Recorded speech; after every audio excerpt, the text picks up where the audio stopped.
Olá meus camaradas, espero que todos estejam bem. Hoje vou contar um relato de um dos subscritores. Obrigado aos subscritores que têm enviado seus relatos. E o tema do relato de hoje é: ela se aproveitou de tudo o que eu poderia proporcionar e meteu o amante dentro da minha própria casa. E vamos ao relato.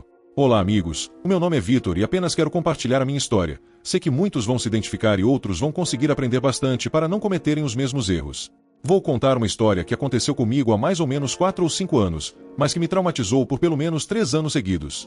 Camaradas, tudo começou em 2019 quando conheci a Cristina, uma morena linda, sorriso perfeito, olhos castanhos caramelo, cabelo encaracolado e uma mulher extremamente doce e fácil de amar.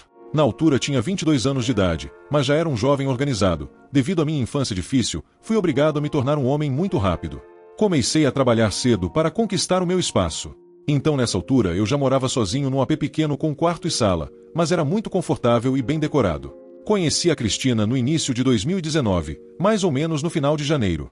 Papo vai, papo vem, e acabamos por nos aproximar e começar a viver um romance intenso. Rapaziada, de fevereiro a junho ela praticamente passava mais tempo na minha casa do que na casa dela. Na época ela vivia na casa de uma tia, pois os pais já haviam falecido. Eu me identifiquei com essa parte da história dela e senti aquela vontade de ser o protetor. Sim, camaradas, aquela vontade que todo homem sente quando vê que a garota que ele tem interesse está em perigo ou vulnerável. E de certa forma isso acabou por nos unir mais ainda. Antes de conhecer a Cris, eu não gostava que as garotas ficassem muito tempo na minha casa, mas com ela foi diferente. Eu sabia que a nossa história não seria só mais uma transa. Então, nesse mesmo ano de 2019, no final de junho ela veio morar comigo, pois teve uns problemas familiares com a tia e foi expulsa de casa. Eu a acolhi em minha casa. E camaradas, isso foi um dos piores erros que cometi em toda a minha vida, e daqui a pouco vou explicar o motivo. De junho até dezembro a nossa vida foi uma maravilha, eu estava nas nuvens, não conseguia acreditar que tinha encontrado a mulher perfeita tão cedo. Rapaziada, nós éramos super conectados, o sexo era uma loucura, praticamente transávamos todos os dias. Mas é como dizem, tudo que é bom dura pouco. O tempo foi passando e aquela paixão avassaladora começou a esfriar. Eu ainda era o mesmo cara, ainda estava lá para ela, dando suporte em tudo, seja emocional, financeiro, ou mesmo ajudando nas pequenas coisas do dia a dia. Eu fazia de tudo para que ela se sentisse bem, amada e segura. Mas, mesmo assim, eu comecei a notar umas paradas estranhas. O sexo, que antes era quase diário, começou a diminuir. Primeiro foram desculpas como cansaço, dor de cabeça, estresse do trabalho.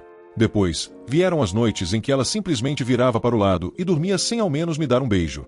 E isso já deve ter acontecido com muitos de vocês. Do nada elas param de querer fazer sexo com frequência e nem percebemos o motivo. As conversas que antes fluíam por horas foram se tornando secas, e ela passou a ficar mais no celular do que comigo. Algo dentro de mim dizia que havia algo errado, mas eu não queria aceitar. O tempo foi passando e, cada vez mais, ela se tornava distante. Passava mais tempo fora de casa, dizia que estava com amigas, mas nunca falava muito sobre onde estava ou o que estava fazendo. O carinho diminuiu. A atenção que ela me dava era quase nula. E eu ali, achando que talvez fosse uma fase e que tudo iria se ajeitar. Caras, até que um certo dia algo estava me incomodando muito. Estava em casa, deitado na cama e algo me dizendo para ir para a rua dar uma caminhada. Nesse dia eu me lembro que fui me deitar mais cedo porque a minha cabeça estava quase a explodir com essas preocupações sobre o nosso relacionamento. Eu estava começando a sentir uma dor de corno, sabia que algo não estava bem, mas não tinha provas de absolutamente nada. Decidi ouvir as vozes da minha cabeça e lá fui.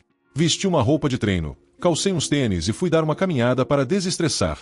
Amigos, assim que desci do prédio, dei alguns passos até o outro lado da rua e me sentei no banquinho de um parque para escolher qual playlist eu iria ouvir. Estava tudo escuro, eram cerca de 23 horas e do nada vi um carro branco parado no final da minha rua. As luzes do interior do carro estavam ligadas, mas como eu estava muito longe não conseguia ver muito bem. Apenas vi um casal e só por curiosidade fiquei ali sentado no banco a olhar para o carro. Passaram apenas 3 minutos e alguém saiu do carro e começou a andar em direção ao meu prédio. Eu acho que nem preciso dizer quem era. Sim, era ela, a minha amada Cristina. Caras, eu não queria acreditar. Sério, eu não queria acreditar mesmo. Ela saindo de um carro completamente desconhecido para mim e há várias semanas que eu estava com uma dor de corno enorme. Quando vi ela entrar no nosso prédio, queria ir atrás para perguntar o que tinha acabado de acontecer.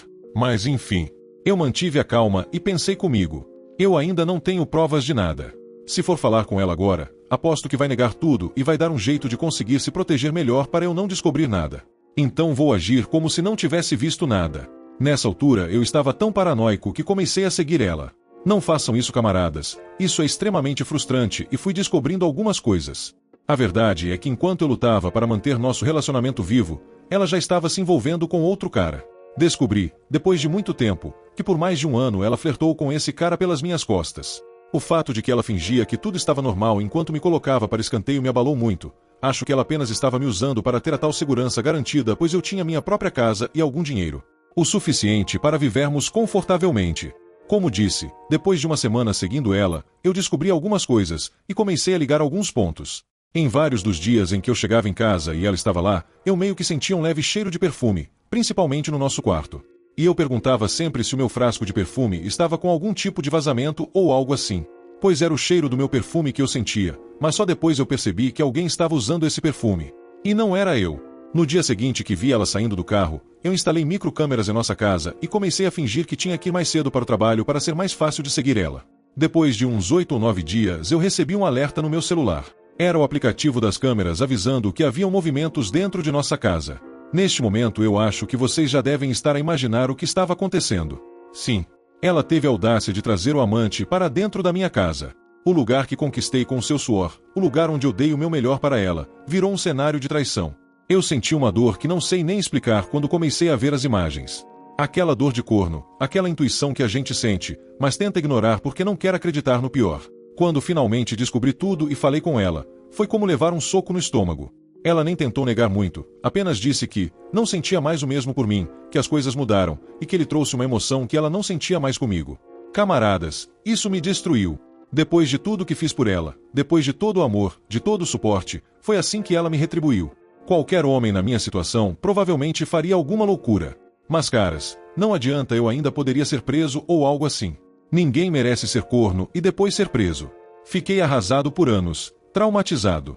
Fiquei desconfiado de todas as mulheres que conhecia depois dela, e demorou muito para eu me reconstruir.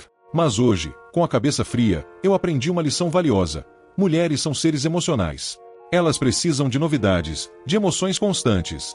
Quando um relacionamento entra na rotina sem qualquer novidade, sem desafios, elas perdem o tesão. E é por isso que muitos caras passam pelo que eu passei. Acham que dar tudo, que ser um bom homem, que estar lá sempre é suficiente. Mas a realidade é que não é. Se você não souber manter a chama acesa, a mulher vai buscar essa emoção em outro lugar. Na verdade, nem elas sabem que precisam disso. Mas é algo biológico que não tem como controlar. Então, rapaziada, aprendam com meu erro. Nunca deixem o relacionamento cair na rotina total. Criem desafios, tragam novidades, façam ela sentir que ainda está conquistando você todos os dias. E o mais importante, se uma mulher começar a mudar com você, a se afastar, a agir estranho, não ignore. Seu sexto sentido está falando algo. Ou você toma uma atitude, ou vê sua história terminar igual à minha.